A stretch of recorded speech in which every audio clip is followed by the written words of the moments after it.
Might just say they did on my stream. 3, 2, 1.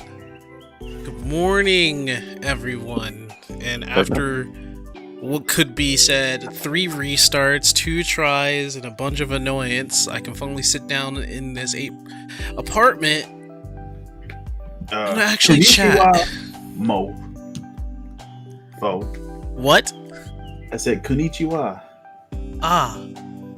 How's everyone doing this morning? How was your Thanksgiving? Thanksgiving was basically short and existed. Quiet. Small, quiet, short. We are missing one skeptic this day. He is very busy, so he won't be joining us on the podcast. However, we do still have topics to talk about. No, we don't. Nah. Okay, so they don't, I do. So, at least I came prepared. I don't know about these guys. Man, you just put your topic up like 5 minutes ago, but you just find it. My man, I have my topic the next day after the podcast. I am always here. I have a reservoir of stuff to talk about. I'm more of an extemporaneous, I don't know about you. This is how I feel. But anyway, who wants to actually start the topic? Since I was the last person to put it up on there. So. Alright. Why? Because I want to be able to put this on. So please. Yeah, just get yours out of the way, because ours is going to go to hand. Right there. Alright, just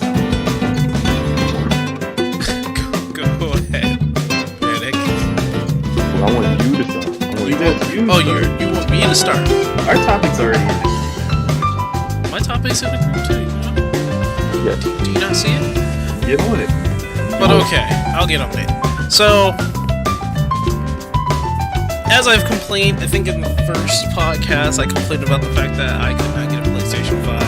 And the fact that people, like scalpers, are just taking them and just selling it at like double times or triple the price. People who actually bought their PlayStation 5 are not getting their PlayStation 5, whether it's through delivery, any sort of Amazon is on hot seat because they are accusing delivery drivers for taking PlayStation 5s out of the box and replacing it with bags of seed, a Foreman grill, or anything like a Nerf gun, just to make it seem like it's in there. And so when somebody opens the box, it's like, oh, that's not my PlayStation 5.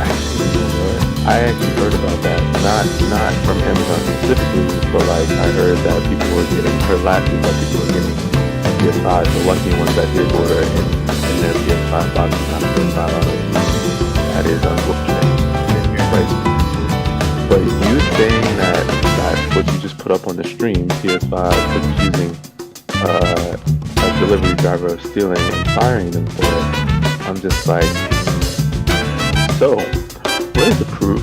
And I'm about to go into a mini rant, which is funny because the site that you found is on the screen rant. So Amazon likes to pin your stream and suffering.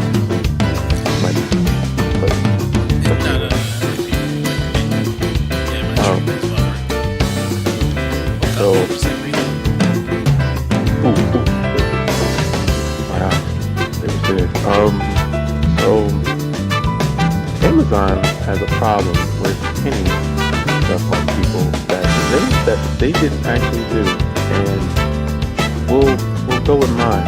So you guys know I was fired from Amazon, right? Yes. Okay. Steve, do you know why I was fired from Amazon? I think Anima knows, but do you know? Didn't they accuse you of like stealing something? Yes. So, I was a supervisor, and the people that worked under me back there were stealing. Now, where I worked was in RSI Rack. If Anima remembers, was with us. But the RSI Racks are really tall, basically towers that hold products that workers drive into when work down for stores. So they were stealing, that's pretty sure they were, but if they were stealing, I wouldn't know it because they go into the rack, and then Canada, where I was, the rack was way, the aisles were way tighter than they were and so it's so better. You literally tighten up the forklift that, so not the regular forklift, but the stand-up one. Yeah. So literally only tighten up the forklift. So if they go in there, I'm not allowed to walk in everything. They can take whatever they want, hide it where they want to, and then do whatever they want with it after that. They fired me because they felt that I had known what was going on back there. But how? How would I know? You guys know how the building is set up. If they're stealing, then there's what am I supposed to do about it? And funny thing is, when I first became a PA back there, aka supervisor back there, I reported thefts because there were empty boxes that I found of the Samsung earphones that came out. Mhm. There were empty boxes, a whole bunch of them. So I went to my manager. I was like, yo, people taking stuff. I don't know who it is, but here you go. Do what you want with it. And then I get fired for apparently knowing that they were doing it and never reporting it. Come on, really? Amazon can go. Never mind. R-rated language coming up. I'll say that for another. If you're about to say, Amazon can go fuck themselves, I mean, you can go right ahead and say that. No, they can go suck the biggest dick that they can choke on it, and that's what they can do. That's how. Well, I mean, in this case, the Amazon drivers are being caught through CCTVs, cameras from the people who are getting their delivery. Like, they would sit there, take the package to the door, take a picture, then they would scoop up the packages sometimes, and they would just, like, leave nothing. They would just take it back. Or, better yet, they open the box in front of the door, take the PlayStation out, put something else in it, tape it up, and flip the box over. Just so that they don't see, like, immediately that it's been opened, or something like that. And in front of... And delivery have to know what Ring doorbells all are. In front of the house? Come on. Well, some of them do it in front of the house. I think some of them do it actually in the van when they realize, oh my gosh, this is a PlayStation 5. And these are like people who probably wanted a PlayStation 5 themselves. And this is the fault of the person, yeah, who's stealing it. Like, they shouldn't have stolen in the first place. But the other thing is that Sony knowingly have like not enough stock or inventory at all. They didn't make enough PlayStation 5s to go around. Plus, they also know about the scalping thing that's going on, where that has been gone rampant. Like, one group has 3,500 PlayStation 5s just sitting in their warehouse. And apparently there's like an entire corporation or business around scalping. Yeah, where okay. Yeah, where they go around buying expensive stuff that's in the need, especially in these times where people are literally sitting in their house wasting away, and they are emotionally distraught, and they just want to find a reprieve of some sort. So they turn to video games, they turn to digital media, some sort of entertainment, and PlayStation 5s was one of those things that people legit were trying to buy with actual money that they've earned. But scalpers on the hunt, they think that people will start buying, and people who have the money to dish it out and just aren't, they don't know that funding that whole thing is just not healthy for anything right now. But I don't know how you don't know that, but we'll go with it. People with money will not care. Man. People with money will not care. They will. They won't. They won't care. They won't care the fact that, oh snap, hey, 3 times a bot. Yeah, I know.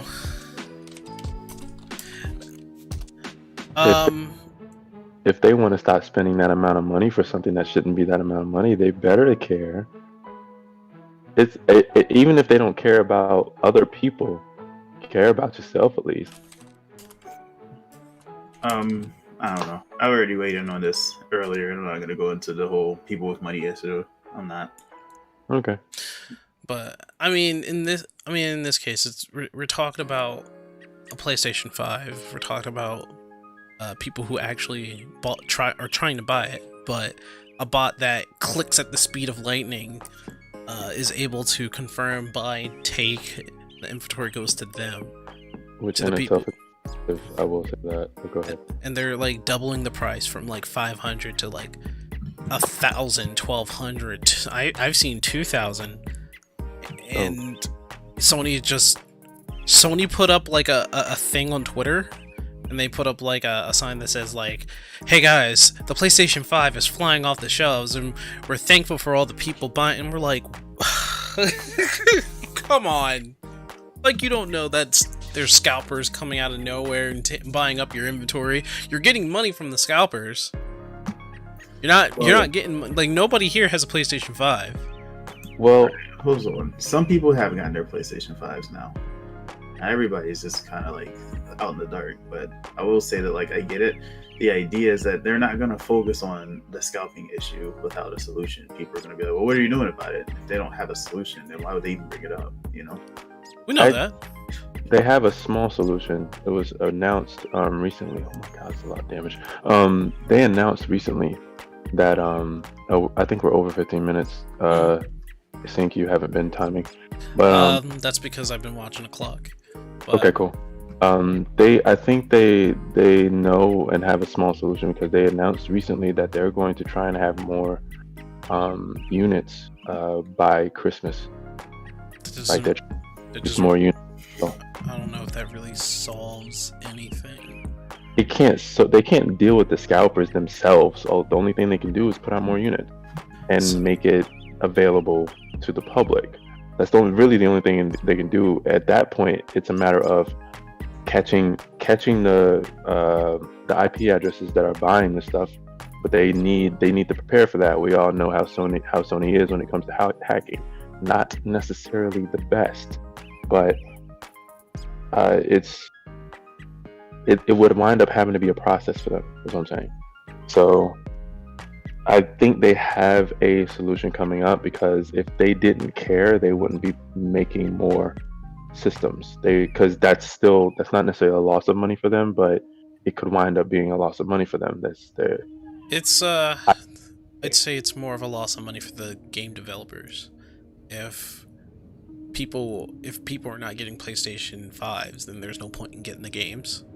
So I feel they are aware, and they're trying to do something. It's not, but at the same time, it's not really a crap load they can do.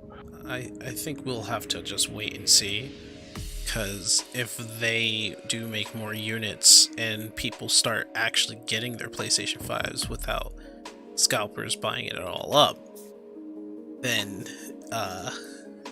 perhaps the scalping thing will end up dry, because there also was a report, I forgot to put that up there, that scalpers are just holding on to the units and not enough of them is being sold.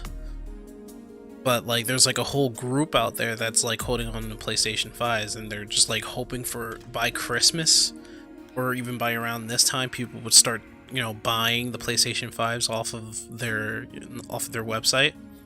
Mm-hmm. And if it comes right down to it and they can't sell any of the units by Christmas or by next year, they're just going to have to sell it for $500 to get their money back. Right. In that case, they should probably just, or we as a public should probably just make them eat their lunch and not even buy them from them after the holidays. Right. I mean, the whole thing is that everybody's who's competent is telling everybody to just wait for the console. Just wait. Don't buy it immediately. Don't buy it for little Timmy or Susie for Christmas right now. You have to wait. I'm just gonna say this: it's easier said than done. That is, it's even more easier said than done when you realize that like these kids out here have birthdays. That was the whole point of the like article you put up. Like somebody's 16th birthday only comes once, you know. Right. Like I mean, it was a girl too. That was supposed to be her sweet 16. That's, it's still a damn shame because it's like not only that, but like delivery drivers from Amazon, the people delivering that stuff, and they're just taking it out of the box. Is this news to you, buddy? Like, did we just not talk about this? Let me tell you a story real quick. Listen. If you look at that article, it's 1 day old. I know the article's 1 day old, but like me and Panic both worked for Amazon. We know what happens. We've seen it. We understand the process of what goes on. And the stealing things from Amazon is nothing new. Like they don't even. You want to know what's really funny? We're talking about the drivers, right? Okay, but the warehouse workers, they got to a point, at least around here, to where they were so desperate to hire people in for the holiday season that they stopped asking for high school diplomas. That too, yeah, they did. You're right. And what else did they stop asking for? You just said it.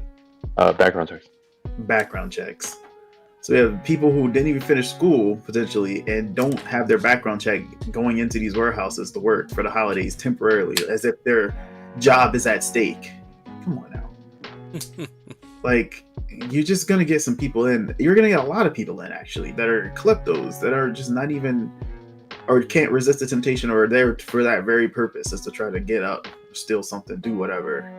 Because a lot of people, they'll work there and they'll be like, you know what, this sucks, and they won't come back. Mm-hmm. And they started trying to get people from well out of the territory of where the warehouse is around our way. They started trying to get shuttles to go all the way out of state for people. Dang. Well, Yeah. Them's the news. So that's Wait, that. I mean, that's that. Before we finish though, like keep in mind that out of the story I told you, granted they fired me for no reason, but I did say that there were people stealing. Yeah. So it's not like I'm saying that people from Amazon don't steal. They definitely do. It's just that Amazon has a tendency to just be like, we think you're stealing, so bye-bye. Mm-hmm. That sounds like either lazy management or just stupid people at the top. It's not the top. It's a disconnect. It's people in the actual charge of the warehouses. You know how you just can't delegate everything consistently throughout the entire organization when it's growing as big as it is. You can't. Like, Amazon just might be growing too big for its bridges, but it can't exactly oversee. You can't just look at Jeff Bezos and be like, you should be at however many of your warehouses at once, making sure people aren't doing a thing. That's literally. Yeah, that's true. It's really the people at the bottom, and it's the sheer like pressure to get numbers. It doesn't just affect Amazon, it affects everyone who's in big business to like mass produce. You see it all the time. Even if you go to a fast food restaurant, like, are the employees at your local McDonald's really motivated to, get down with the bottom line of whatever the heck's going on at top? Hell no. All right, well, on to the next subject. Who's got next? All right, whatever. I'm just saying. All right, so me and Panic actually have something different. There's an addition to the subject, but since Skeptic isn't here, we should probably spend like 20 minutes on each subject. Remember, you said you want this to go longer than a certain time. If it's 15-minute per and it's only 3 of us, it's not going to reach that time. Oh yeah, that's why I've been neglecting the timer. That's why I've been like, oh yeah, I see the timer. I'm just letting it go a little longer.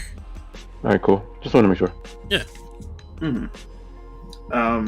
But yeah. So the bashing of Amazon aside, who do you want to take your topic on first or mine? Because I kind of want to go into detail with yours. I'd rather yours be last. So, hey, because we're definitely gonna have time to go into it. But so last week, there was a leak on Capcom's, and not necessarily their fault. I believe they were hacked. There was a leak that states a lot of their upcoming releases, and I mean like quarter 3, quarter 4, next year releases. as well, and I'm just like, this is good. So let me pull it up real quick.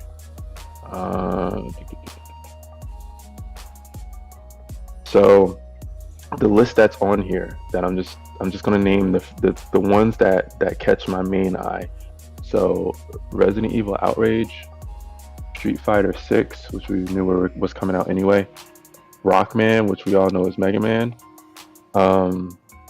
Resident Evil 4 remake, which James has an eye for, Biohazard Apocalypse, which is Japanese Resident Evil.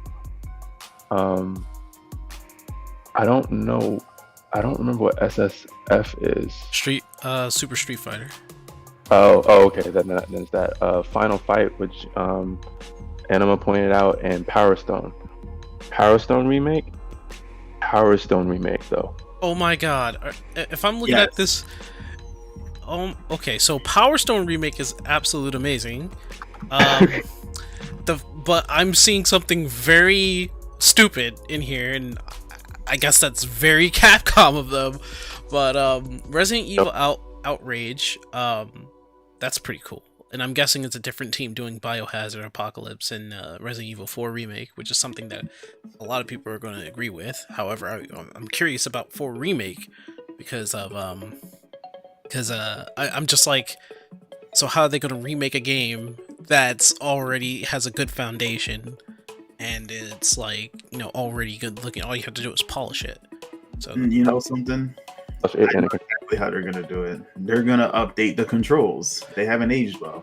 Okay. Not to mention there was hardware limitations at the time for what they were really going for. I imagine they're probably gonna amp it up a lot more because while it was a good, solid game for its time, for sure, and I was wondering the same thing, I'm thinking that with the improvements in how they've handled aiming, controls, and just a general ability to scope, because it was a big place, you know what I mean? Like every other Resident Evil prior to it was in a confined space, Okay. And the one moment where I had an axe being thrown at me from a whole half a mile away was when I realized that I wasn't playing. We weren't in Kansas anymore. The scale was huge. The fact that we actually had use for a sniper rifle in a Resident Evil game for the first time. You know what I mean? That's actually, yeah. So I would probably guess they would go around the Resident Evil 2 and 3 remake. Yeah. Probably go around that time. I understand. And even those games really were limited by the fact that you were in a confined space more often than not. So you still didn't have a sniper rifle in those games. It wasn't a thing. But now you have a game that could be really big. Okay. Really fleshed out. So I'm also curious about Rockman, or Mega Man in North America. Rockman Match. I don't know if Rockman Match means anything. I'm curious. The fact that they're dropping a Mega Man game in Capcom. I think it's a side game, maybe. Because even so, it's still Mega Man. We thought Capcom was killed that franchise off for them. I mean, Mega Man 11 is a thing. Mega Man 12 is a thing.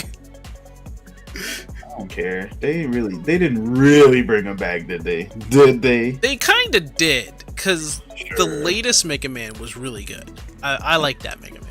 I beat it 5 times. Right. But you also, I think the reason, you wanna know why it was good? Freaking the original creator for Mega Man, when he dropped, what was the name of that game? Mighty Number 9. When he dropped Mighty Number 9, a lot of people, everybody was disappointed. You want to know something?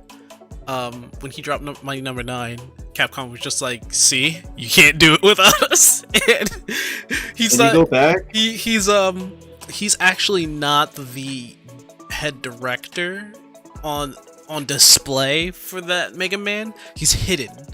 You have to find his name in the credits. That's probably because he's embarrassed about what he did, and he should be, because that's Mighty Number 9 wasn't all that great. He should have put more effort and start trying to market it as such as some sort of new video game franchise so early. But I mean, as somebody once said, Koji Kondo is not. He's not a. He wasn't really Koji Kondo? I said Koji Kondo, didn't I? said Bro. Koji. I was thinking about Koji Kondo when I'm listening to this song right now. But you know who I'm talking about. No, can you please say his name? Koji freaking Kondo. There are two creators. There are two. Director of media to Sonic There Youth. are two creators. Listen, there are two creators of Mega Man, and it's Kaiji Inafune, and I believe it's what's her name? Oh. She's the mysterious one. You got Inafune. That's It's- who you were thinking of. Yeah, but the original creator of Mega Man is not just Inafune. He designed it. He didn't create it. Akira Kitamura. Okay. So the original creator, Akira Kitamura, right? I don't know if it's not he. I think it's no. Is it a he? It might be. There was I guess there were some talkings, and I think he's working with them again. But Yeah. the original creator of the newest Mega Man game, or the original director, was just like, okay, Inafune, you can be my shadow, so that you can maybe give advice. But remember, you're on borrowed time. You're merely an advisor, as Nick Fury said to Tony Stark. Pretty much. You're an advisor. But what I'm more or less shocked by, other than the Resident Evil 4, and it's the 3 Street Fighters that I see on there in Power Stone. Man, screw that. Power Stone, bro. And then there's I'll talk about the Street Fighters, but Dragon's Dogma 2 is a game that has been a decade in the waiting for a lot of people. Boy, Power Stone. I don't think you understand Dragon's Dogma. I don't think bro. Power No, Stone. no, you do not understand. And Alright. you do not understand. First of all, why are they remaking Power Stone instead of making it Power Stone 3? Because they probably look. Let me just say this: even if it's a remake, that is actually anything close to all the remakes we've had as of late, not a remaster, a actual remake. I think you need to respect the sheer amount of time people have been waiting for that. Dragon's Dogma be 10 years in the making. I'm all right, laughs in Kingdom Hearts 3. But you can't laugh at Shenmue 3 dropping because that took way longer of a wait. That took. And it was 20 Garbo. years. I was just talking to Panic about that. That was a 20-year wait, bro. Power Stone though. Listen, Same era, bro. Power 20 Stone. years. Listen, Power Stone still has an arcade in Japan. Who cares? They that doesn't. so nothing. in that and the fact that Power Stone is so niche. When I say Power Stone to a lot of other people, I heard of that thing. I've never played it, but I heard of it, and it's Stop it. listen, All right, that's something that we all have in common. What? Listen, I'm excited for Power Stone, sir, but Dragon's Dogma 2 is something that no one thought would ever be made. Because the creator said, fuck this, I'm not making another one. Yeah, well, Sakurai said he wasn't making another Smash after Brawl. Yeah, yep, and Sakurai, go ahead. I'm sorry. And here we are with 2 more. 2 whole more games, and not even just... No, he also, I heard he wasn't going to do K. Rool. But everybody Sakurai who was in the outfit said... I think at this point, Sakurai be saying a whole bunch of shit, and it's just somebody in Nintendo be like, but Smash, and Sakurai's like, yeah, you're right. It just makes it anyway. Words don't mean nothing. But the wait, though. I get it. All right, Dragon's Dogma 2. Big deal. He said he wasn't going to do it, but that doesn't mean anything. Really, it doesn't. But what I would say is that we really believe it when it's I don't think you understand. I don't think you 3 understand. console generations. It was just I don't think Power Stone's gonna happen. I didn't think Shenmue 3. Listen, I didn't even think Rush Hour 3 you can't be oh, big deal for something that is just as niche as Power Stone. Listen, I respect Power Stone. All right, Power Stone is fine. I'm happy. Okay, that it's coming out with a remake, but you can't just blow off Dragon's Dogma 2. Like that's not a game that people weren't waiting for. You just trying to disrespect it. I didn't disrespect Power Stone. 10 whole extra years. I didn't disrespect Power Stone. I'm just saying though. We just hoped for Resident Evil 4 remake. That wasn't even thing. We didn't even ask for that, but we need it. Now that's something. That's something. That's something. Monster Hunter 6 though, we should talk about. So Monster Hunter 6. I don't think any one of us here actually plays Monster Hunter on a regular. I actually did, but like all of the open are really into it. They've been trying to get me to play it for actual decade. Monster and Hunter then I finally played it, and I didn't really kill it. You know, like I didn't jump headfirst into it and really go for it. It's also a niche game. Like a lot, bro. It's just more popular in Japan at the least, but it's very popular. It's niche in the West. What do you want me to say? There's Monster Hunter 6. Which is something that's been I think that's been announced actually, because there is a Monster Hunter coming out for the Switch. I think it's probably a different Monster Hunter. Not 100% sure. You know, yeah, they have a couple of Monster Hunters that are like side games, sort of. The one for the Switch. I forget their names, but they already announced them. Yeah, we saw the trailer. Monster Hunter 6 is something to be excited for. But the reason why I said there's something about that Street Fighter is if you look at it, quarter 3, for 2022, I should say, Street Fighter 6 comes out, right? Then 2023, quarter 4, Super Street Fighter 6 comes out. And then 2024, Ultra Street Fighter 6 comes out. So this is a very Capcom thing that they do. They don't add DLC. This pretty much proves that they plan all this shit out, and then they're just like, all right, let's just tag in Super Street Fighter or Super in front of it and resell it. Oh, yeah, but we got an Ultra. Okay, we're gonna resell it.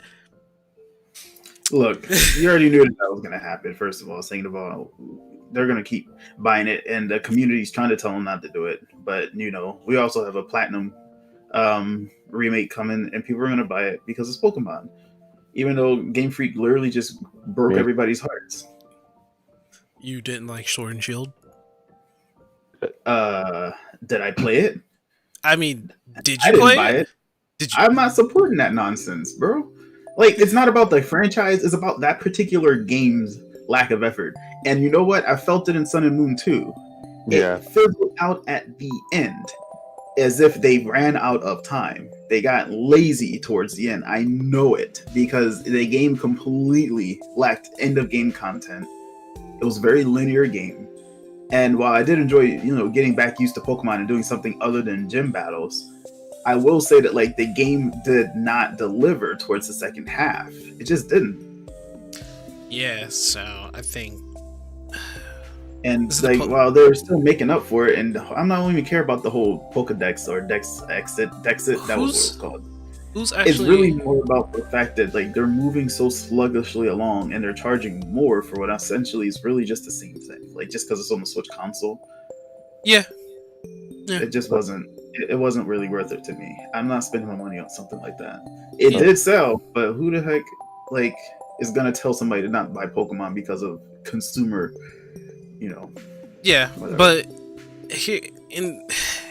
not enough people will be thinking about that, and that's a sad thing to say. No, not a lot of people really think about like they've been doing the same practice of selling 2 games, that's the thing for Pokemon. I mean, that's the thing. Yeah, but it was different back when it was 30 games or $30 or $40 each. $40 $60 each. On an actual smaller handheld, not a like mainstream console handheld that you can put on your TV now. I mean, you could always put your handhelds on your TV. Don't give me that. It wasn't necessarily the most conventional that's beside the point. The point is that it was cheaper. It was also utilized to be like more fun in that case. Because it's like more money. What the heck just happened there? I'm not for it. They're doing a Diamond and Pearl remake. Yes. Oh my god. Really? Yeah, I'm mad he didn't get that part out of it. I think that we've been expecting it, but it's pretty much confirmed at this point. I forget course. I should have put that in the chat, but that's not my topic today. We'll talk about that another day. But bruh, like low key, I actually really like Diamond and Pearl. Gold and Silver will always be my favorite. Mhm. Always. But between 3rd gen and 4th gen, I kind of have to give it to 4th gen for me. Just a little bit. You're right, though. 4th gen is infinitely better than 3rd gen. I like a lot of the Pokemon from 3rd gen, but I'm playing through the 4th gen right now because I never technically beat Cynthia. And like sat on the game file for 10 whole years, and then I finally just restarted it. I just traded all the Pokemon to Heart Gold. And I straight up like am just getting reacquainted with the entire area and everything. And it's a blast, dude. Like, it's just what I remember Pokemon being. You know what I mean? And then there's the Battle Frontier, which I never even experienced. I have to get into it. So, you know? I think that's fine. I would say it was around the time when they went full 3D is when they started falling off. And that's when they started going a little downhill. They were prioritizing the wrong thing, you know? I think at this point in time, I don't know who's like ahead of creating these Pokemon games, and no matter how many videos show how much they're working hard, whoever is up there making these details and coming up with these plans should probably reevaluate the times and what they should like. I think honestly, if it takes 5 years for them to make the next Pokemon game, and they come out with like a full, even like if it's full one disc, right? And I know they want to still do the whole 2 games thing, but we're on a Switch now, so I think they could avoid the whole 2 games thing. There are ways to get around this, like, you know, seeds. They drop a 3rd game anyway, typically. Like they can implement seeds in their game, so whoever has like what certain type of seed, they'll get certain type of Pokemon in their game, and that way trading can still be a thing. They should probably reevaluate like how maybe the battle system works, and I like the battle system, don't get me wrong. Like, you know, the whole 4 moves. They got so many Pokemon, why don't they do it by region? Like, wherever your actual region is what Pokemon would show up in your particular version of the game or something. Like, they really just need to drop a Pokemon world at this point. Like, I think they should, because they've pretty much gotten all over the world except for like maybe Africa and Australia. Yeah, where you probably find the craziest Pokemon, but like still. And maybe China, but they're never doing China because apparently Japanese people hate China. All right, look, that's a stigma, but yeah, not gonna go. They do have the point. China. The point. The regions. What are you even talking about? Actually, I mean, the point is that I think at this point they should try to actually put not the minimum amount of effort to make a Pokemon game that is like the handheld series to be implemented into a 3D series. They should just make it full 3D. Make it so that we can like explore a world that isn't based off of the old concept of They really need to upgrade a whole bunch of things. Valley and just make a game that's not necessarily based off of the different regions. They should honestly just upgrade a whole bunch. Like, they've had 25 years to work out the kinks in terms of, like, you know, the battle system and the animation. And I know there's like what 1,000 Pokemon now or something.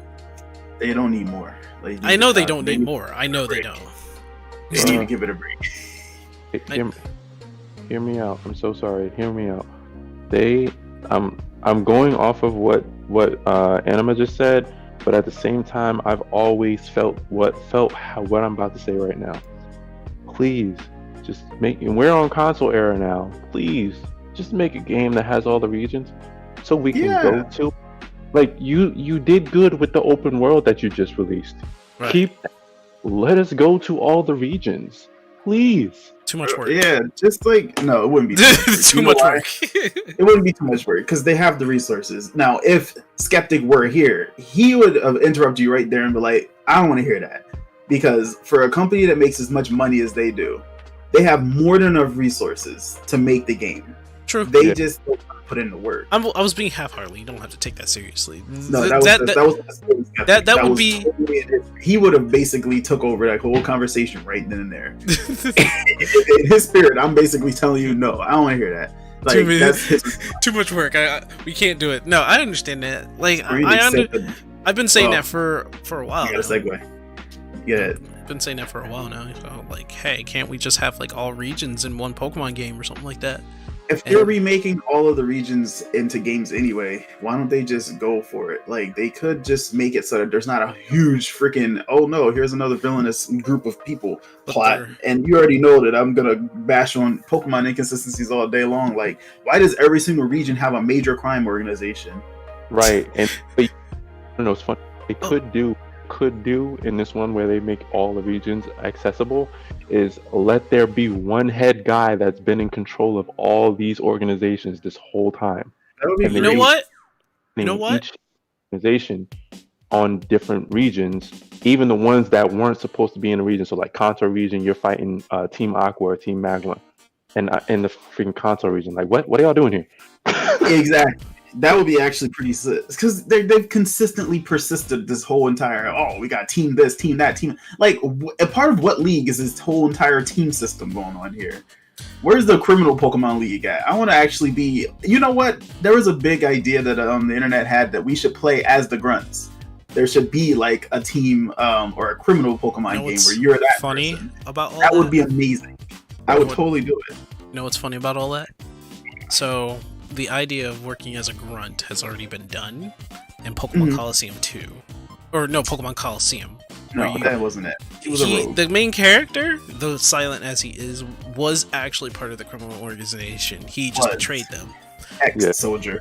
And the whole, like, why can't all the criminals be like under one person, or like there's one person behind the scene? I would honestly love to see Giovanni come back. Yeah, I was just thinking that, because Giovanni is like one of the biggest masterminds we've come to know, and all of the. Yeah, the dude literally disappears. And so does his son, the gold rival. Silver. And he doesn't disappear. So to say, his lore is that he does go and search out his father, but he stays in contact with Professor Elm. So he doesn't really disappear, so to say. I don't know, but if they did a soft reboot with the show where he goes to all the different regions, they need to get that. They need to get on that for a game, because Ash is about to go to all the different regions. If you remember my topic. No, we're not talking about Ash. I don't care. We're not talking about Ash. We're talking about the concept that they're putting Ash through, where he's going to all the regions so far. That's what should be a game right now. I don't care if it's Ash. I want to see a game where they just implement all the towns. We don't even need a plot. Or if you are, make all the teams cooperate. If they come out with a Pokemon World, you should be able to choose your first region, and then every subsequent region just becomes that much harder. Yes. Until somebody, like, you break the level threshold instead of just level 100. Like... No, actually, don't even break that, bro. How many Pokemon do you traditionally get to level 100 in a good old-fashioned regular run of Pokemon? Okay. So Pokemon Sword and Shield has this really funny exploit. I'm not talking about an exploit, and I don't even want to if you want to answer a question for that, like every single Pokemon that I've ever had, I've gotten at least 3, but mostly I'd get like all 6 of my main Pokemon to level 100, and it's not usually that hard. Tremendous effort, though. It's not usually that hard. It's not, but it doesn't. It's not like the game makes it easy. It takes a grind, depending on what you... Like I said, there's always exploits. How do you get them to 100 then? Tell me. So, Pokemon 1, you can go through either the Elite Four, which gives you a ton of experience, or you go through Mewtwo's Cave. Pokemon Gold and Silver, you can stay in Mount Silver, for which... there is an exploit for experience as long as you have a certain item in your inventory, which you can also use experience share, which gives a tremendous amount of experience to all your Pokemon. Third and fourth, I know there's an exploit, but I can't get it right now because I haven't played them lately. Exploits, though. I know they're exploits, but were they exploits or were they grinds? They're like, for 3 and 4 specifically, they were more like half and half. I would say more of a grind. There is effort put into it, but what about the first two that you mentioned? the first two definitely there is an exploit, but I chose to go for the grind. How many hours do you put into that though? How many hours? Not many. You can go through the Pokemon League about like 10 times from level 60 or 70, and you can get to like 89 to 90 With what exploit? There's no exploit in that. That's just how much experience you get. No way. 10. I said 10 times, so that is 10 effort. times? But no, I've done it 10 times and we got that close, bro. I said 80 or 90. No, listen. Even all right. So Sun and Moon, you know how you just let you experience or give you basically all around experience points for the whole team. Yeah. I know I've beaten the Pokemon League 10 times and I'm not close to no 80 or 90. Sun and Moon. Yeah, but like back in the day, I didn't get that close either. I don't know what you're talking about. Then I don't know what you're remembering. Bro, I definitely Pokemon did Yellow. in Pokemon Red and Blue and Yellow. I went through the Elite Four, and I did go into Mewtwo's cave, but Mewtwo Cave is like, Well, that's not extra. really. That's not. I mean, you don't really get all that much Mewtwo himself experience. is like level 70, but Yeah, but and that's they're not like- any Pokemon, so that's they don't like do this. that's not as much experience. But repeating the Elite Four nets you tons of experience, especially for your entire group. So I don't know what you're remembering. Lord, you got to put every Pokemon into the same battle with each Pokemon. You do a lot of Like I switching? said, I don't know what you're remembering, but that's how I at least got mine to like level 90. And I don't know about Moon and Sun and Moon. I didn't play much of that, but Yeah, I heard that remember Pokemon is like easy as balls. It is because you can level up Pokemon at once at all times. Like there is no one experience share. Because back in the day, you just had the one. Right now, I'm working with 2 from trades in Platinum, going through that. And I mean, with traded Pokemon level up pretty dang fast, but like that's about it. And I can tell you that Sword and Shield is the easiest because you could just go into the caves and get things called experience candies, which literally just gives your Pokemon experience. You can keep going into those caves either by yourself or with other people, which is their shtick, and just keep going back in. You'll always get experience candies in like the bulk, and you get level 100 Pokemon easy. Well, I'll say this: that's the most recent and only the most like clear way to get your Pokemon to 100 without a like mundane Pokemon League grind.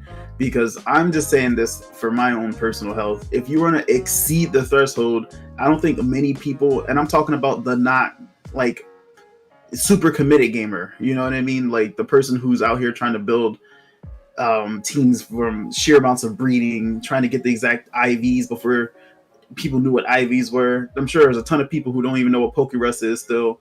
Like, I'm serious. Like, Pokerus is a whole different situation. You don't know.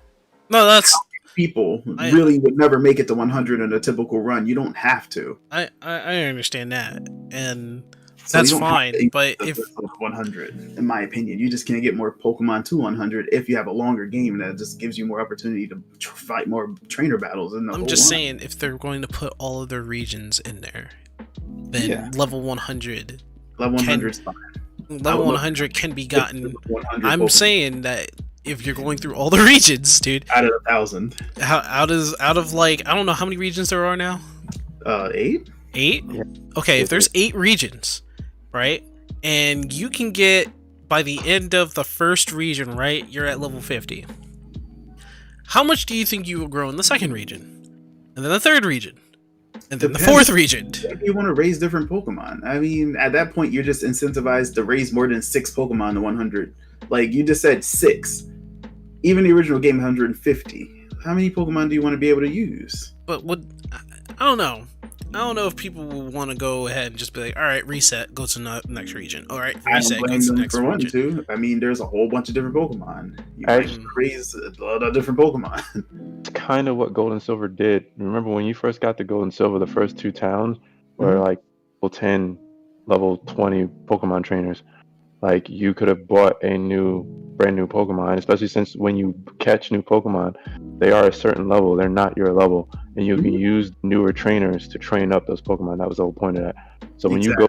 you go to a new region, those at least I think they should keep it this way. When you go to a new region, the earlier towns like Pewter City from Kanto and Gold and Silver still have weaker Pokemon. It would be in that way it would give you a chance to level up. Because if not for that, how you aside from experience share, Okay. uh, All right, level then that Pokemon. makes. If you want to battle and actually choose the moves and not have to rely on the Pokemon daycare center to actually raise up Pokemon you might have got late game. Like when they Right. give you a dragon Pokemon that's all low on level, and you're just like, what am I going to do with this now? Yeah, but didn't they in Gold and Silver the gyms basically stayed the same level as you though? No, they just kind of scaled up. Like in Platinum, it was a little ambiguous because of the order that you can go into different gym battles in I mean, certain no, cases. that's what I Which mean. is why Like, your Pokemon didn't necessarily, from trades, get obedient after a certain time. It was by gym badge. no, It what was I like mean is you when get you up to get level 30, 4, you get up to level 50 that obey. It didn't necessarily say which gym had that particular attribute. okay. So He's what I'm talking about Kanto, Dodo. Sorry. yeah, what I'm talking about is when in Gold and Silver, you beat the first 8 gems, you beat the Pokemon League, right? Mhm. Then you go to Kanto, and the gym leaders aren't weaker; they actually are stronger. So the No, first, Not completely. Hmm? Not completely. So, gym you fight because you get there by a boat first.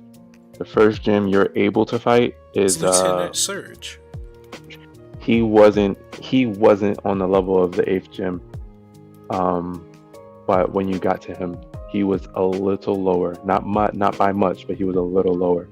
The only ones and then the order in which you went to the gyms in Kanto was very, very different. True. So I remember Misty was about the same level as Surge, a little higher.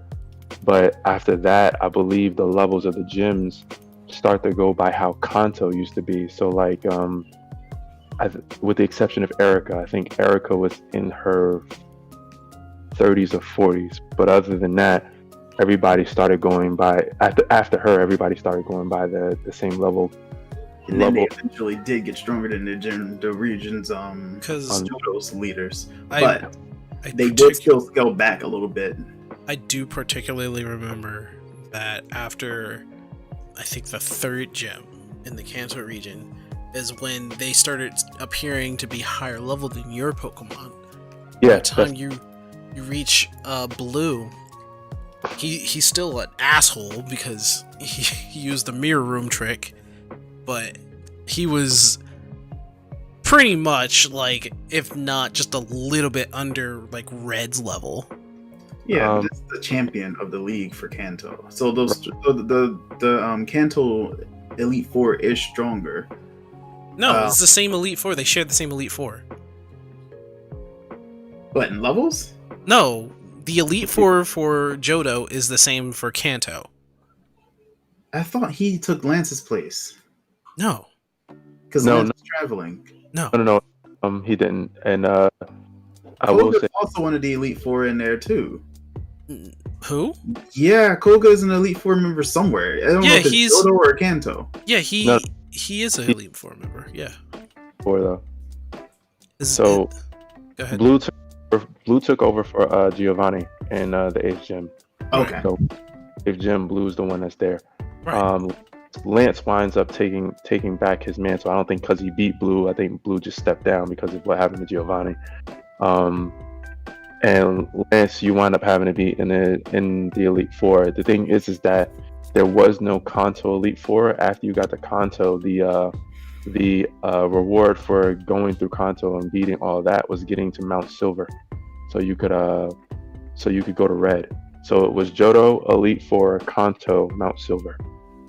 Wait, you sure there wasn't a Kanto Elite Four? Because I'm pretty sure I'm there. Johto and Kanto share the same Elite Four, so you can take a different path, but it'll send you straight to the same Elite Four. Yeah. So there were 3 exits once you got into that area. The one to the left is Mount Silver. The one up is Yeah, you're right. You just go to it again, don't you? They get stronger. You go a second round. You can go for a second round, and they do get stronger. Yeah, but then their levels go up by like a whole 20-something percent. Yeah. So yeah, okay, you're right. But like Panic said, the real challenge is getting to Mount Silver, and that's where you fight the true boss of the game, which is yourself from the last game. Okay.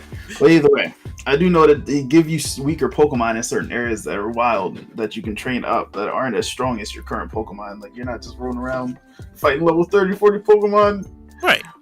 But Pokemon Wild were scaled down, definitely scaled down. The trainers in those same areas were scaled down. The gym leaders were only scaled down a little bit, not a lot. And keep the main team going. Yeah, and then I think it was after the third gym, which I believe was Erica. After Erica, they start scaling back up to original red and blue levels, and then past that. Got it. Okay, I don't know. I have to replay through Park Gold anyway. I'm just kind of swapping Pokemon back and forth because I just beat Maylene, because she Maylene because she's a fighting gym. Get it? She Maylene. Well, I mean, if we're talking about like the effort of how they're putting their Pokemon in, Sword and Shield still just failed. But I mean, Sword is Ultra Sun Ultra Moon. Anima, you had something that you wanted to talk about. Yeah, my segue actually was to do with we're talking about rogue ex-soldiers and criminal organizations. No, you said you wanted to talk. I thought. Yeah, I had a segue. I forgot it. Okay. I was about to say something about all right. So Final Fantasy VII Remake, okay? Mm-hmm. Yes. So Japan, 2 months after the game's release, released an Ultimania that was only released in Japan. It was faithfully translated by the user Audrey? No. Audrey? It says Audrey there, but that's not Aitai Kemochi. I guess Audrey is the person, though. Well, thank you, Audrey. Other Audrey, not Audrey. Anyway, there's an Ultimania. All right, this thing's huge. It has all this information in it. But two of the most important things that they mention are Aerith and Sephiroth. Sephiroth and his many forms, apparently. Panic. There are 4 forms of Sephiroth. As soon as I mention Audrey, her voice rings into the. Can you guys hear her? Yeah. Yeah. Mommy's not doing a good job. Anyway, she's cute though. I can't be like mad at her. So anyway, there's 4 forms of Sephiroth in this game, but they're not like what you might think.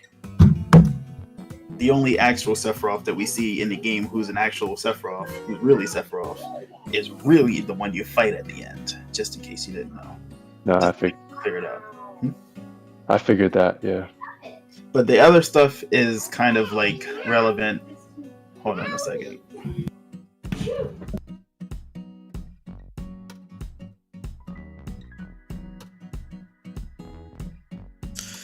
Oh, sorry. I was actually reading one of those articles. I'm looking at it, and yeah, there's 2 articles that I highlight in particular. But like, the Aerith thing is the one thing that I want to talk about the most.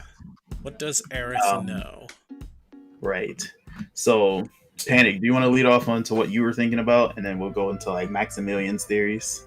Real quick, I'm on the link that you, not that you sent, the one where we can actually read the Ultimania. I'm making sure I'm on the right thing for that. Yeah, Aitai Kimochi or something? I think this is it. No, that was it. I can't find where I can read the information. Oh, there are translations. How about that? Yeah, it's right there. You're right. Hold on. Then scroll down. There's a lot of stuff here. Yeah, it's a whole ass book. So I think everybody's like theories are basically coming into fruition. We kind of, I mean, th- they wanted us to do that. They kind of were hoping we would speculate and come up with our theories and ideas of what's going on. You know, that was their statement. We're excited to see what people come up with as they speculate about the game's events. Wouldn't this also upset like the really deep try hard fans who are just like, no, it has to stay the same? I mean, who cares about them though? What's really cool is how did they not say that they wanted to make a game for the Final Fantasy VII fans? Yeah, well, not all the fans care that the game's not going to be exactly the freaking same. True. I'm cool with it. I mean, true. You can expect changes because they want to make the game longer. But in terms of like the story that people fell in love with, are you one of those fans? No. Is that what we're getting at, Sync? No. I honestly want to see a change. I want to see a different story. That's just me because I went through 7, and honestly, I love the story. But if they're going to make another story or another timeline, I am highly interested in seeing how they would change things. Well, let's kind of break the ground as to what we're even talking about. So, for anybody who has not played Final Fantasy VII at all, Final Fantasy VII Remake was originally perceived as a return to form for Square Enix as they revamped one of their most beloved Final Fantasy franchise of all time, which was 7, featuring the one you may know, or at least have heard of and seen, Cloud Strife, with his big old Buster Sword, and his main antagonist, Sephiroth, with the bigger, longer sword, Masamune. Most people don't know that. Longer sword, not bigger. Longer. Not want to say bigger, but longer for sure. So, Sturdy Dumb Trunk versus whatever the heck you want to call a long one has been a feud that many fans have, relished in. However, they never really truly had an HD version of it. The blocky textures of Final Fantasy VII haven't aged well over time. However, when we got Advent Children, people had speculated about a potential remake, and they never said they were going to do it, but they dropped a tech demo that made people think, this could be a thing. And then they said, nah, we ain't doing that, too much work. Then they did it anyway. Because we can't really just trust somebody saying we're not going to do something. I think that was the segue. And so basically, when they did drop it, they acted like they were just going to, make it the same. But Nomura, what just happened? Hello? Did my game just shut off? Did your game just shut off? Game just said, you aren't playing it, so it's going to go into sleep mode. I'm like, excuse me. Hi, I'm here. And now I'm sitting down on the couch. On the floor. All right. So basically, what happened was there were things that were happening in the game that were a little different. The biggest, most noticeable difference being the whispers. If you did play Final Fantasy VII Remake, that effectively was those giant Dementor-looking things everybody was calling. And we have dubbed them the original fans. The people who are just like, no, the game must be the same, ensuring that the plot stays exactly as it's supposed to, which is funny. But, Sephiroth said, nah, give me that. I'm going to change it. And then they were like, no! It's like, do you hear their screams? The fanboys, their tears. Nomura is out here like, I will take them and I will drink them. Nomura is crazy. Anyway, the whole idea is that we kind of had some hints as to what was going on, and one of them was Aerith. And Aerith's involvement in the game seems kind of like more significant this time around, in that whenever somebody touches her, they can see these whispers that are altering, or rather, trying to prevent the alteration of the original timeline. If you had not beat Final Fantasy VII Remake, spoiler alert, coming along, but effectively, Aerith kind of gets into some things where she says things that she shouldn't know anything about. So one of my articles is actually about Aerith's secret. What does Aerith know? And so I'll hand it over to Panic so that I don't get so overwhelmingly about it. Because I think he can handle the topic a little bit better. And then he can talk about the other game that also has a lot of hints as to what's going on. So I had noticed a few things with Aerith going through, which one can I bring up right now? When she was talking to Cloud about something, and she's just like, Oh, you know what? Here's the best one. So when they're in the sewer, Mhm. her Tifa and Cloud, she acknowledges that the future is not set in stone. And there was no reason, just no reason at all. Nothing happened in that scene for her to say that at all. She was just saying, basically, don't lose hope. No matter what happens from this point forward, we'll get through it. And just remember, the future is not set in stone. Those were not her exact words. That is a summary of what she said. Mhm. But she was foretelling that things are about to get screwed real soon. And I'm just like, Aerith, what do you know? what That's a good call out too, like, actually. what is going on in this brain of yours? And ever since the beginning, ever since the whispers were holding her, like you called this out for me, the whispers were holding her there so that she wouldn't miss Cloud. It is possible with all this that she was probably trying to miss Cloud.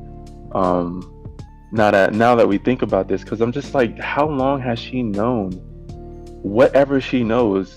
Because she's throughout the story, she drops all these hints, and at the very end of the story, she finally lets loose that she knows of what he's trying to do, and possibly why he's trying to do it. Even during the final fight, like, Yeah. she knows how to deal with him. I'm just like, Eric, girl, please. You know who else knows what's going on a little bit more? Red 13? No. Thing. No. Well, Sephiroth, obviously. Well, yeah, no, I wasn't talking about in game. I'm talking about out of the game. You know who has some secrets up her sleeve that she didn't want to say anything about? Yeah. Brianna White, the voice actress of Aerith Gainsborough, I think all who of streams them. under the tag The Strange Rebel Gaming. I think all the voice actors know.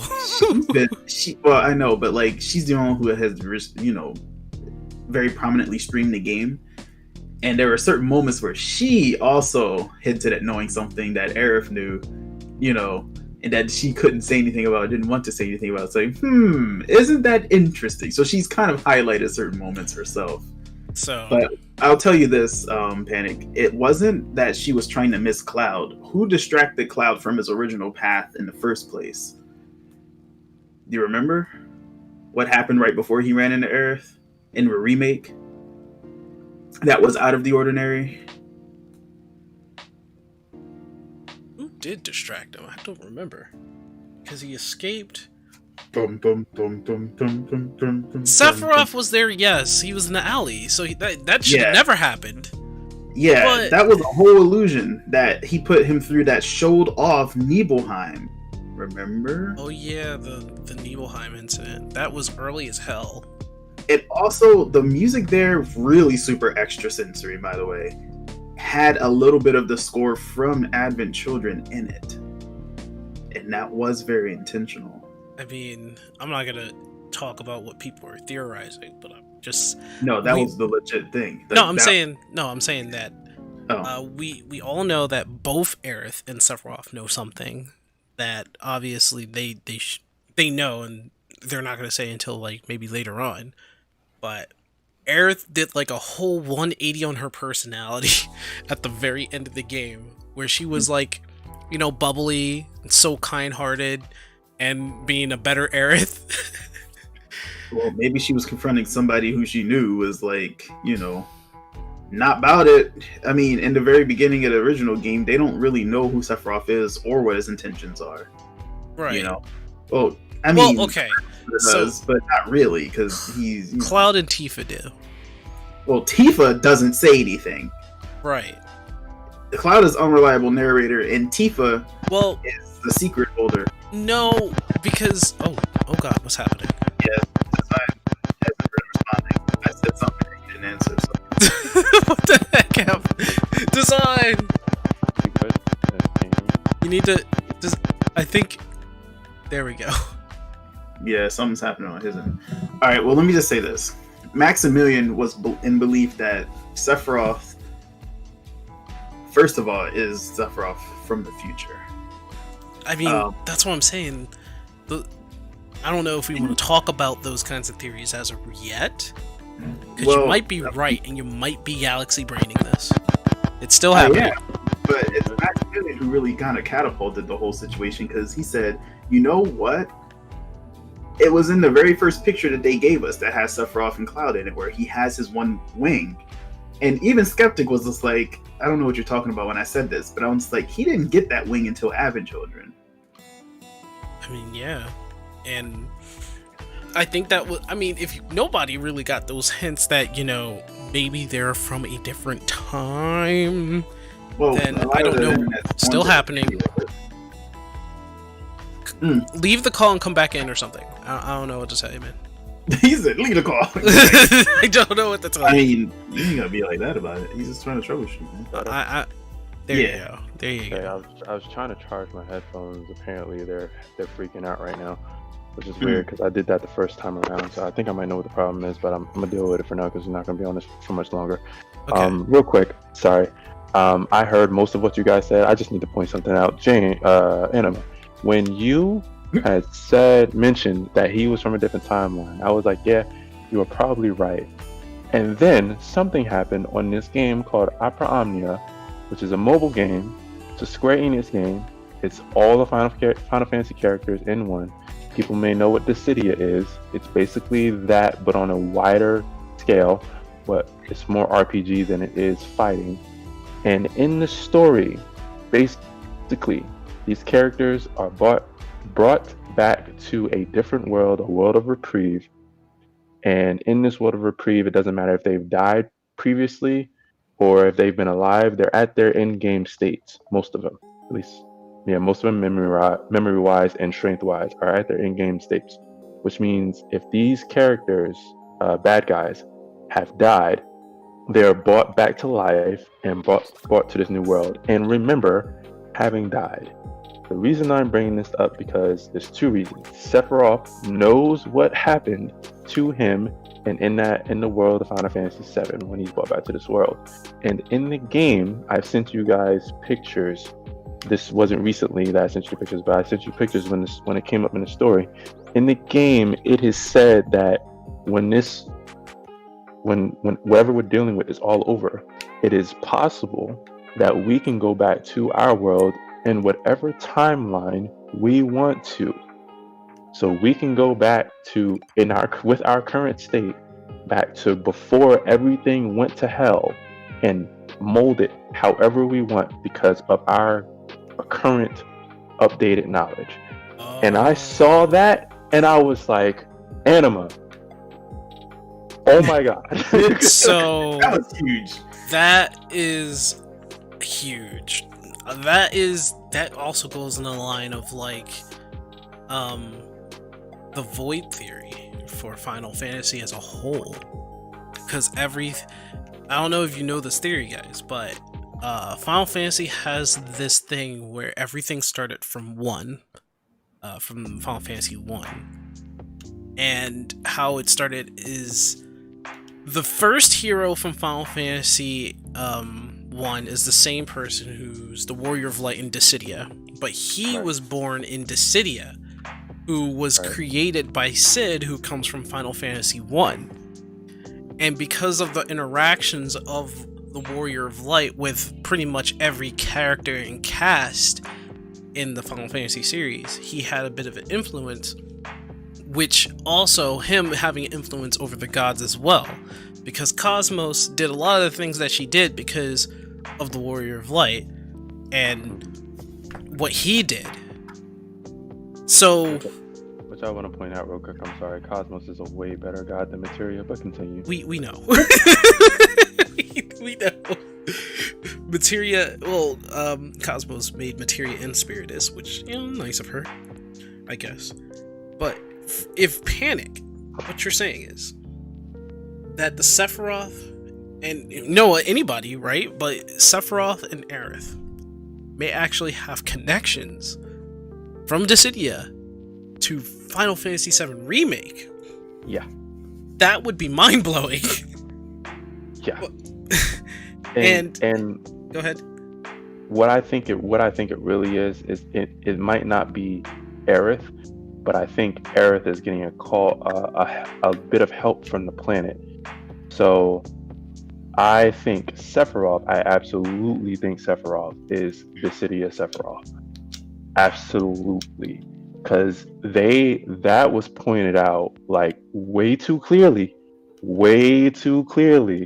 and I'm just like, I think there's something going on here, and that would also not point, but hint to the possible ending of Opera Omnia, whenever that is, because it's going to be a long time till we get an ending to that story.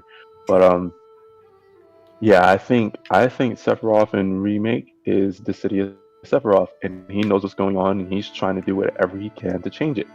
Because that was also one of the arcs for a lot of the bad guys. They felt so in disarray because of what happened, and they don't want to go back to their world because there's nothing left for them. They're dead.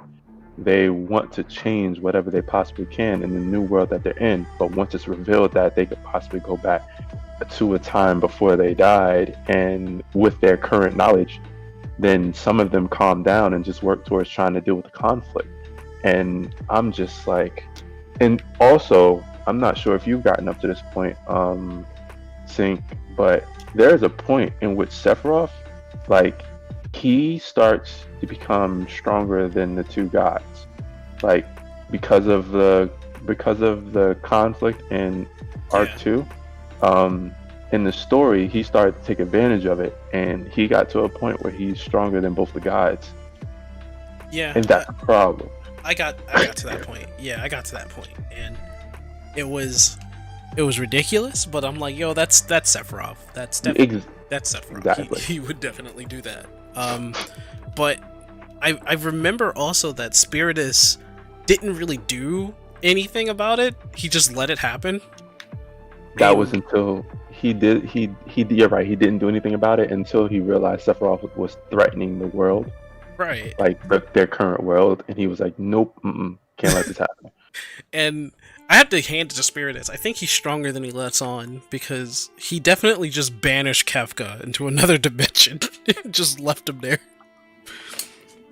True. So, and Materia, she's starting to get like Cosmos syndrome because she's weaker than she originally was, definitely, and she's probably expending all of her energy for her warriors, which cool, but kind of need her alive.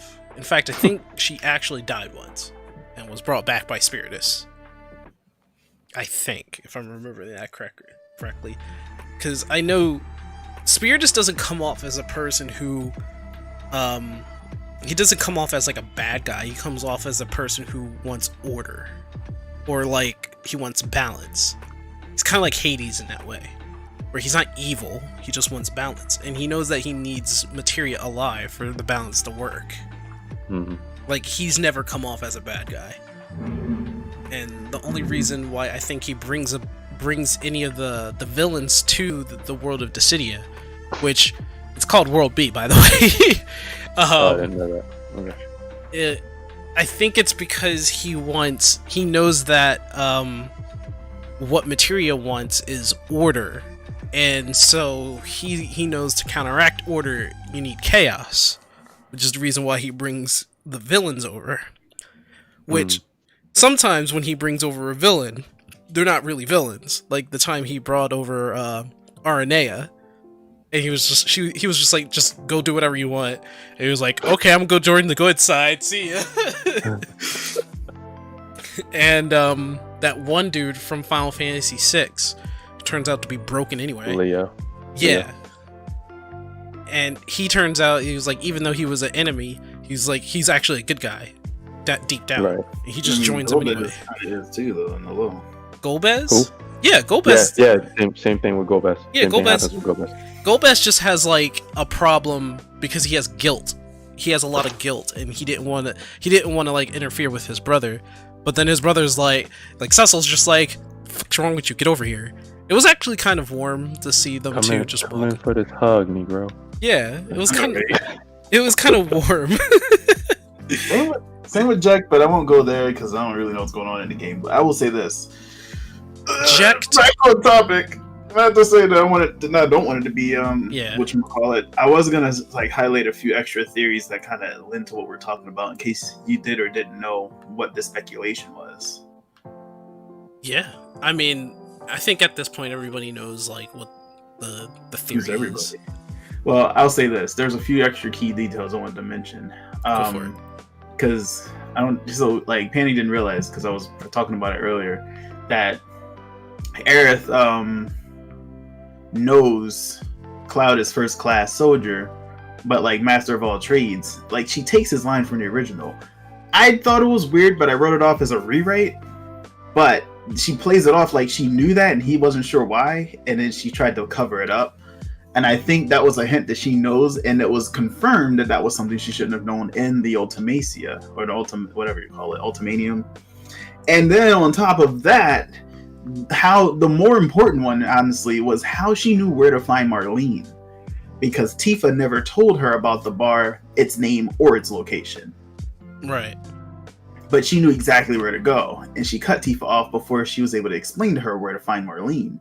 A lot of people are stuck with like, how does she know Marlene's name? Like, she mentioned Marlene's name, but she didn't know where she was, and she insisted she already knew that before Tifa got a chance to explain it to her. In the original game, Tifa explains in full where to find her, and that's how Aerith gets her. Does that make sense? And that's an important detail to catch in game while you're playing, to be like, how does she know that? It's one thing if she knows about Cloud, a lot of people can suspect that it was because of Zack, right? But really, that one shouldn't have been. That was completely left field for me, and I didn't write that off as a change. That was a genuine hint that she knew more than she should have. Then there's the fact that everybody who touches her ends up seeing the whispers, and I had to explain that theory to you guys a while ago. You were the first one to catch on to that, and when you said it, I was like, oh, you know what, that makes sense. Yeah. Cloud touches her, but then now people are like, well, how did everybody else end up seeing him? Well, guess what? Tifa touches Cloud, and then Tifa also touches the others, so you just don't see it. But the exchange happens very subtly. It's the flower that she takes from Cloud, their whole celebration in the bar. And Cloud also touches the others, so like he goes down to the slums from the top with who?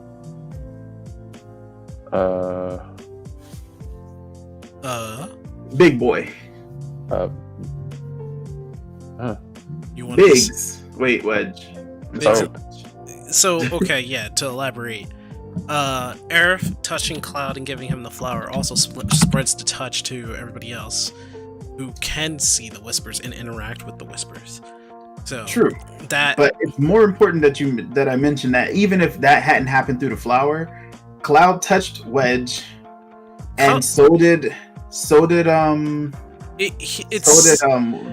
and so did There's also another thing to Biggs. it, though. There's also another thing to it. The whispers only appear to those who are the grand actors, because you gotta remember how many people that Tifa, Biggs and Wedge, Barrett, and Marlene interact with on a daily basis. True, and nobody else is able to see them. Who actually shoves Cloud? Shoves Cloud? Barrett does. Remember in the bar?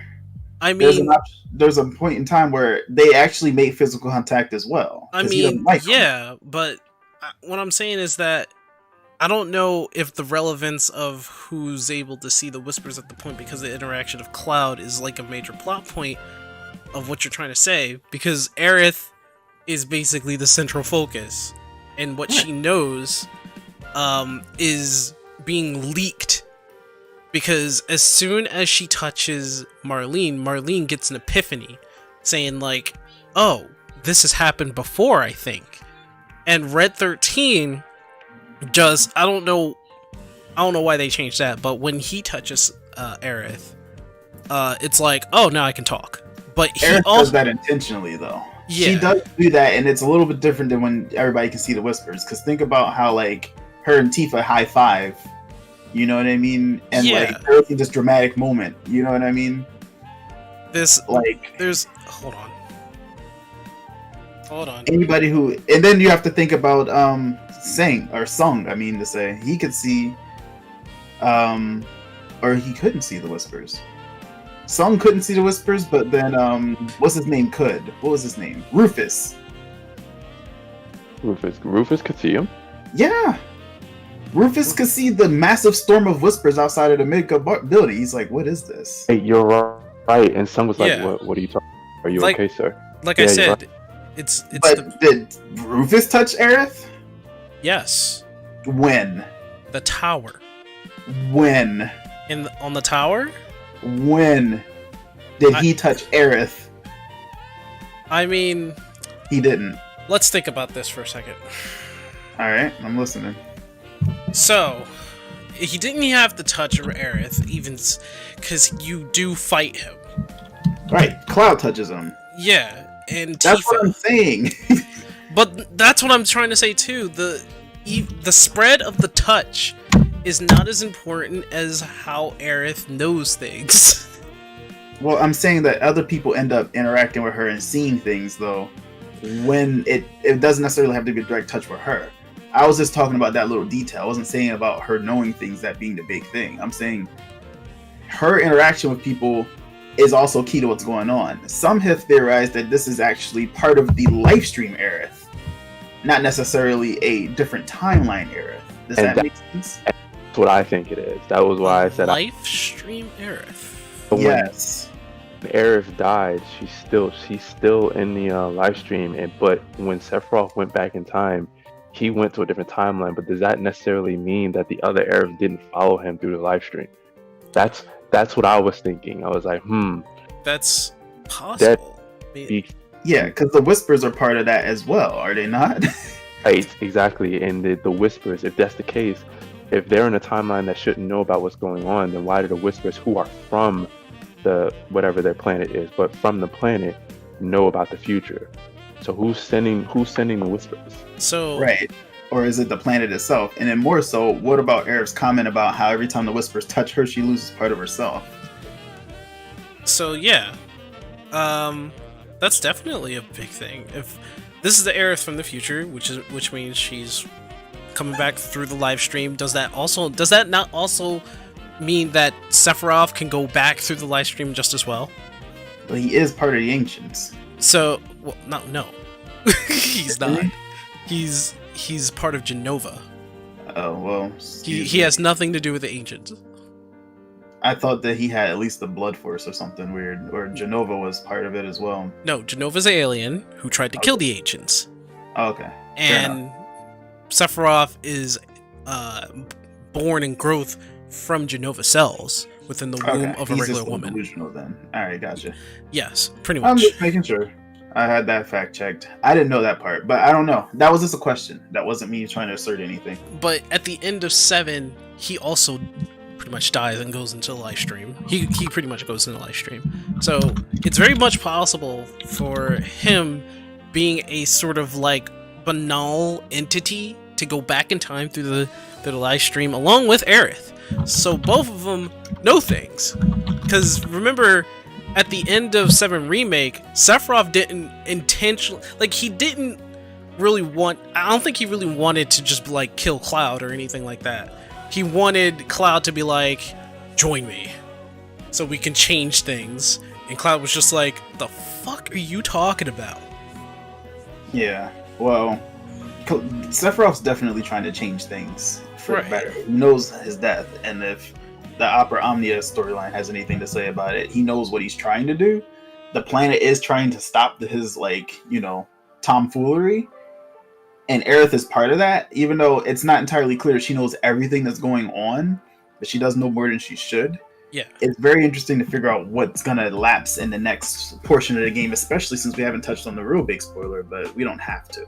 So I think what's happening at this point, this would be another theory.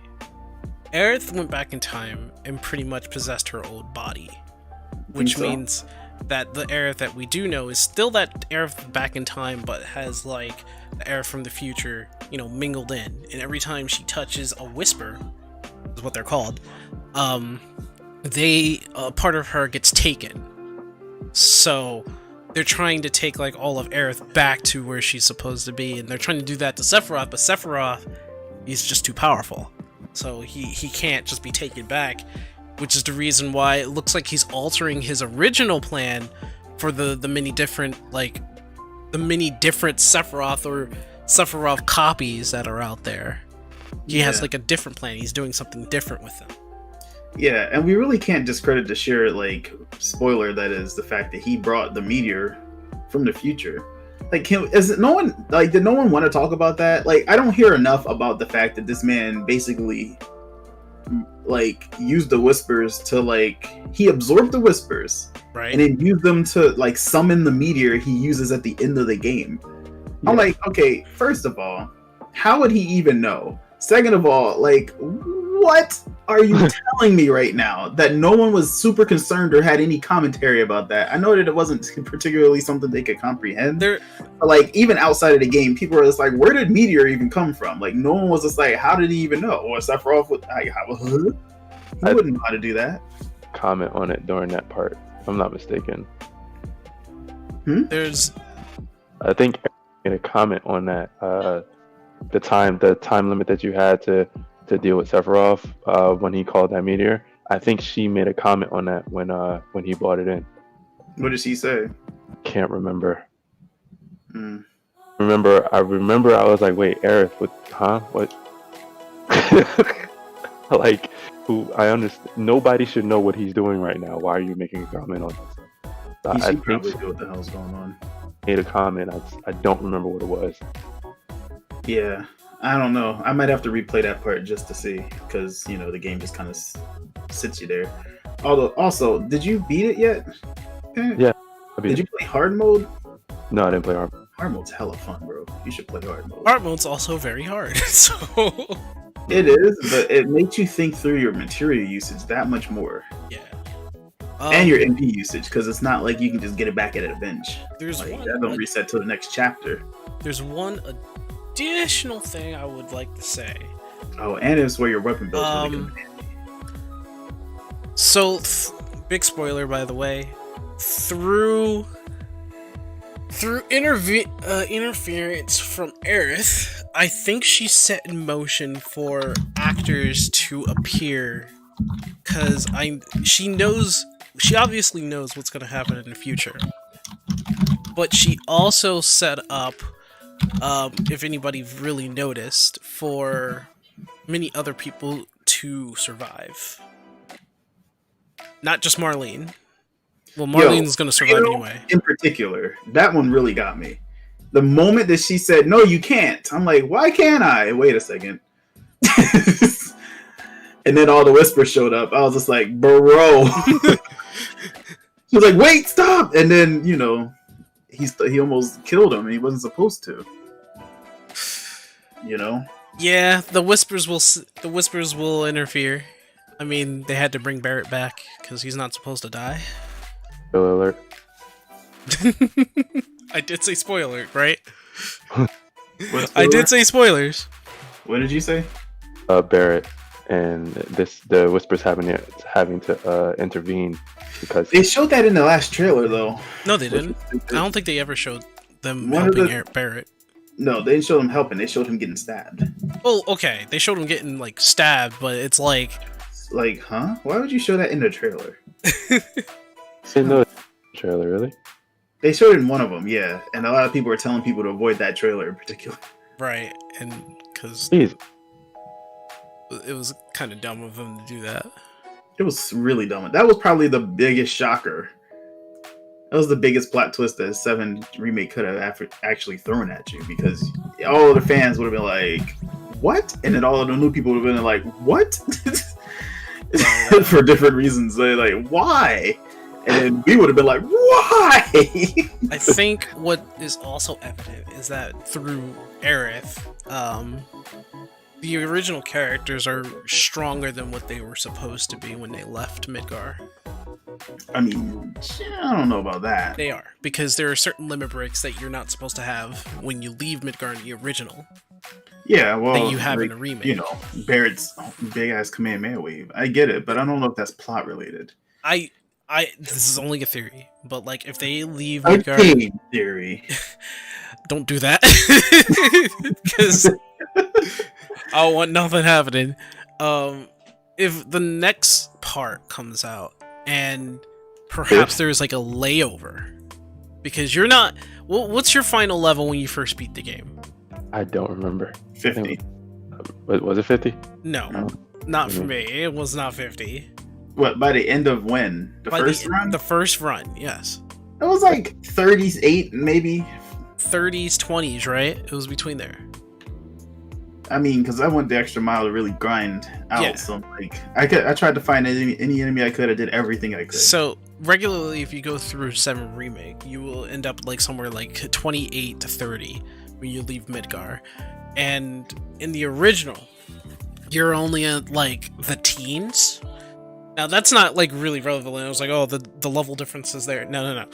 What I'm saying here is that they only made it so that you can get through the entire game, get into 28. So if they actually do a layover from 28 or from that level, or from like some sort of static, maybe like 25 or something, with some of the stuff that you had, then I think that perhaps they're making them stronger for a reason, or maybe that can be involved. And that's why I'm saying it's a theory. No. That one doesn't have a lot of water in it, though. Not saying that it can't be a thing, but I think that's just for game purposes. I just think that Aerith is preparing them for much more, because she obviously has a plan. Time that they were fighting, though. She obviously has a plan. But you know what though? Hold on, just to go out of the game real quick. I'm just gonna say this: they better not have a layover. This better not be a Golden Sun thing. So I have everything I had in the first part in the next part, because the data that's saved on my system. This better not be a Golden Sun thing where they give me a generic code based on the items and level and Degen I've reached that I can put in, and you just give me those generic things and not necessarily everything I had. Like, I would love that. What are you talking about? No, Why not? Because it's like so for Golden Sun they had specific codes based on the items you had. I know, I did it. It was wild. But it was on my phone through emulation. Can you even imagine that I managed to pull that off on an emulator? Yeah, I know. But we are in a world where you could just transfer data. They did that for the Game Boy because you transferred that data. Was a limitation. Yeah. We're in a world where you can transfer data and use the same. Do you know what's it? Mass Effect. Mass Effect, when the second game came out, literally used the data from the first game to continue the second game. Nice. So, I need that in my life. I just want them to do it. That's all I'm saying is I want them to make it so that I have all the same shit from the first game. Okay. So that's Panic. It would be super lit. I don't care about levels. I just need my shit. Give it to me. So Panic. Would you Yeah. rather them start over? No, they better have the characters. The characters in your save data from the first part better be in the second part when it starts. That save data better go to the second part when it comes out. I better have my mastered abilities. Exactly. You better have everything. The characters better be identical to how they. For real? And then they better have a playable red. Well, of course they're gonna have a playable red 13, but still. I think they're going to do that though. You know, be Red playable, because Red came into like the tail end of the remake, so they were just like, I don't think it's worth him being playable. Having a whole move set, but yeah. Yeah. No, you're right. But you're right. Panic, yes, for sure. I want them to just give me my. I don't want to restart. Like, I don't want to have to get material all over again, because there won't be a really good explanation for it. But Oh. what I honestly think that if they do a thing with Aerith is for those who actually got Aerith to her final limit break, one of the few would be me, and how you saw like, oh my god, she has like the best stuff, but then spoiler alert, she dies, and you're like, fuck, I put all this shit on her, like what the hell? Wait, Spoiler alert: she might not die. I was actually about to say. Here's my theory on how that's going to work for her. To anybody who should have seen or played Final Fantasy VII by now, the regular one, not remake. She obviously, yes, she dies. But my theory on what's going to happen is that I don't think Sephiroth is going to kill her. I think she's going to off herself. Yeah, that's what I'm thinking. I think for the sake of, or it might be based off of, what if it was on some like Quantic Dream shit where you could just be like, depending on your decisions, it comes down to you if it comes to the original thing that happens or not. How about that? A choice. So if you're playing more into the idea that the game changes, the game changes. But if you yourself alter things to where they are happening exactly the way they should be by your choices, because they already had a little bit of choice alteration in the remake. Yeah, they did. Yeah, those decisions hurt. Those decisions are the best, though. Those are the ones that I live for. And then they can make everybody happy. Those who want a different ending get a different ending, or who see the intention of the game see the intention of the game. Those who want to keep it traditional, keep it traditional. I mean, at this point, it's like in the original Cloud didn't really do much of anything with the people in Midgar. He just went through it just to go through it. But now people know him. People know who he is in Midgar. People understand, hey, there's that guy. I like that guy. And people know his name in Midgar, and they know that he's the guy to go to. I think this is what I'm saying. I think Aerith is probably setting them up for something big, and maybe that's that choice scenario. Well, if you think about it, that wasn't just Aerith, but Tifa as well, who did that per sector. Tifa said like, "Hey, how about you help out and everything like that?" And it's just like, yeah.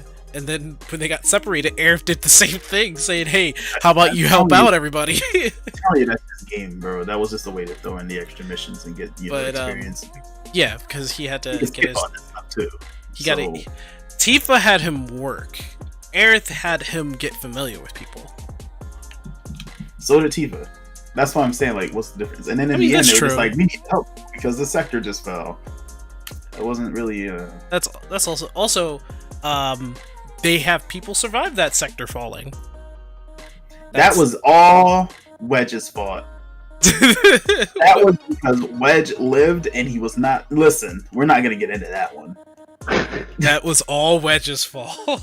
That was all Wedge, and like the thing is, the fact that Don himself weighed in on that was actually more interesting because he escapes.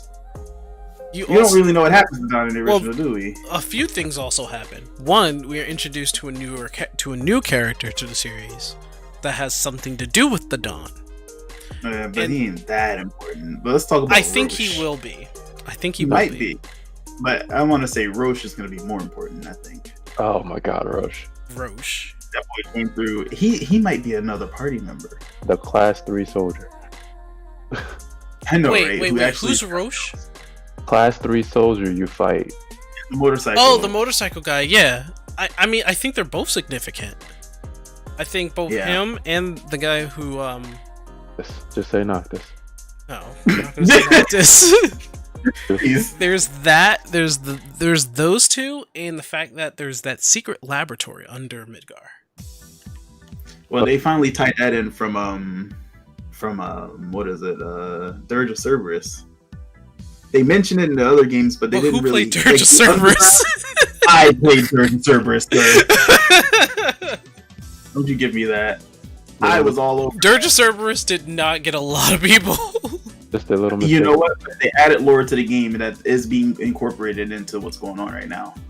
Yeah. So don't discount it. They're incorporating a little bit of Advent Children. They're incorporating a little bit of Dirge. They're incorporating a lot of bit of Crisis Core. A lot. Oh my God. Oh, Zach. I know. The whole other timeline thing that's happening is like blowing everyone's mind wide open. Yeah, this is where he lives. That is odd. Like that's strange. I'm about to say something incredibly unpopular, but okay. What? I like the fact that Zach is alive. I do. And I also I will be the one to say this, that if Aerith actually lives, I wouldn't mind it. I wouldn't mind having a happy ending, but then what about Cloud? He gets the real go. Tifa. No, Zach would get Aerith. That's the thing. Yeah, and then Cloud gets Tifa. Yeah, I can live with that. Can we see their babies? Okay. No, we never see their babies. That's not how they do it. Comes to games like this. Final Fantasy 7. You never get to see their children. Let's go sync. But my boy is okay.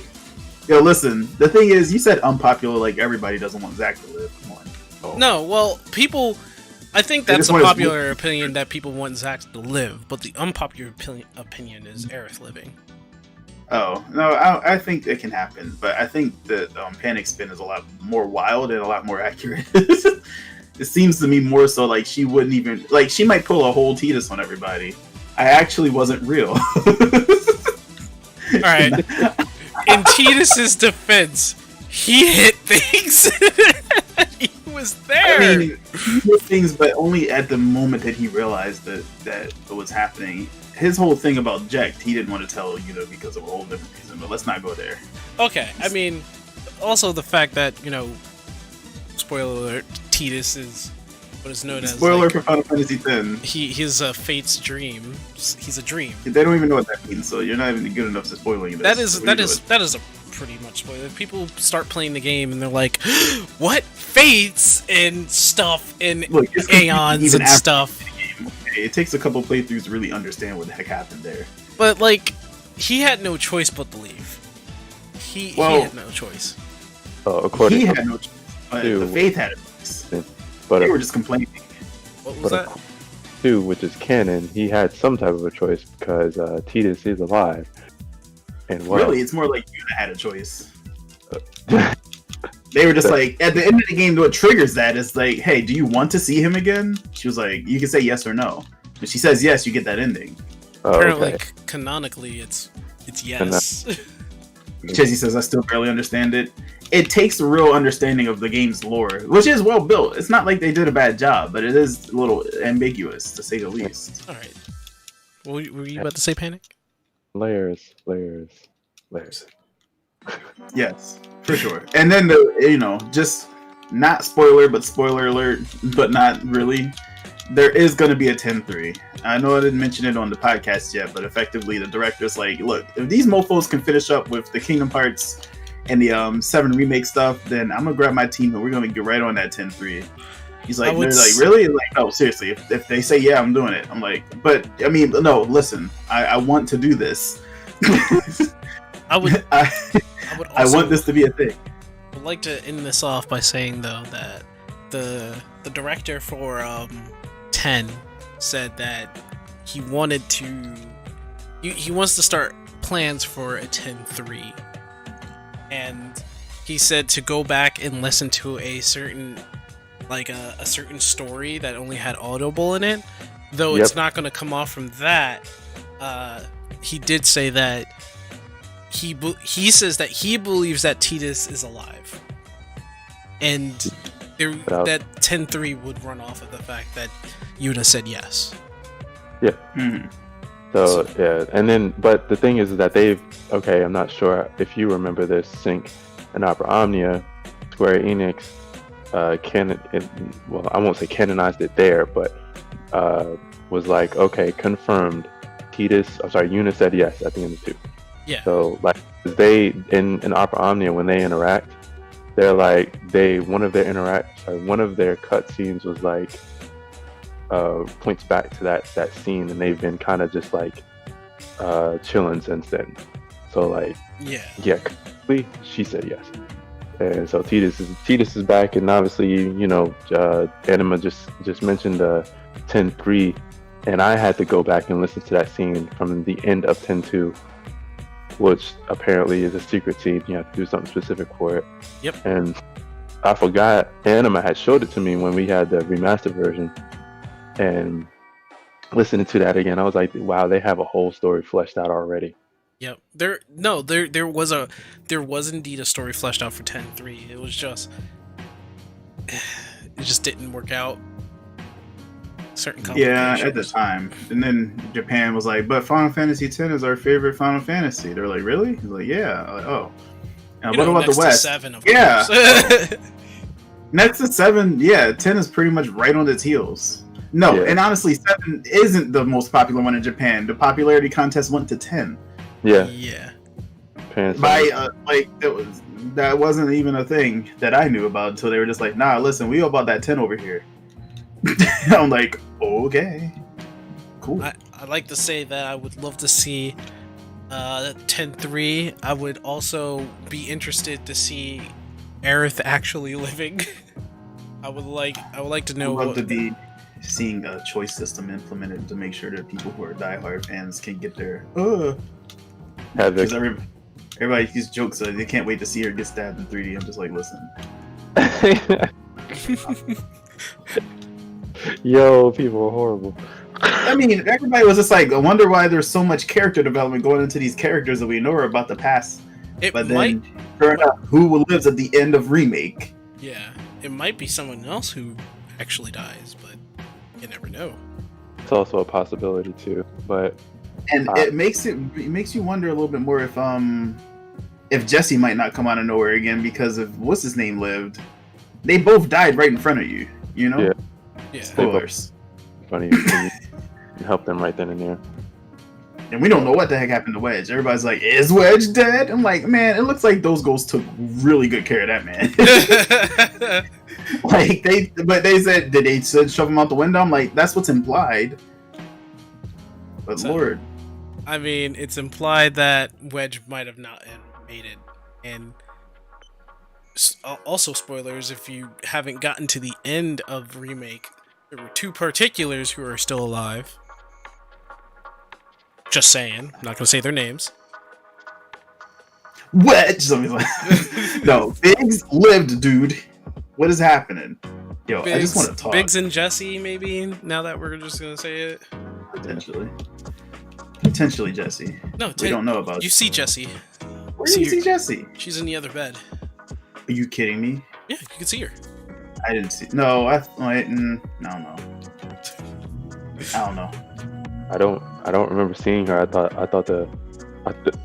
didn't see her. You see her hair, and you see like I think you see like her gauntlet on the table or something like that. Yeah, a lot of people thought that was Jesse, but I think a lot of people deconfirmed that as well. But we'll know soon enough if they live or not. Because it's not Wedge. I can say that. Wedge a little too fat to be in that bed over there. But I think that should just cover about everything, though. The whole Aerith debacle, the whole what we want to see. This has been a long discussion. Yeah, longer than if it was just the 4 of us. We just kind of jumped headfirst into that one. I knew we would, though. Mm-hmm. That's a big one right now, and we're just waiting for little bits of information. They're definitely in development, even though it's taking longer because of everything going on. But like, they're working on it, so I can't wait to see what happens. That'd be very, very, very interesting to see. Mm-hmm. Now I think about it. Holy crap! I have to remap the entire lore of the Final Fantasy universe. Damn it, Dissidia! Why do you exist? Dissidia really is like stirring up a lot. Dissidia's. Speaking of which, do you guys want to play that in the after party? I was actually about to say, yeah, I want to get like 4 matches in. Dissidia, what? 12. So he's talking about 12. NT, but I hate NT. 12. I'm still trying to find a mod. We could play NT just because we do have 3, even though it's terrible, for you guys apparently.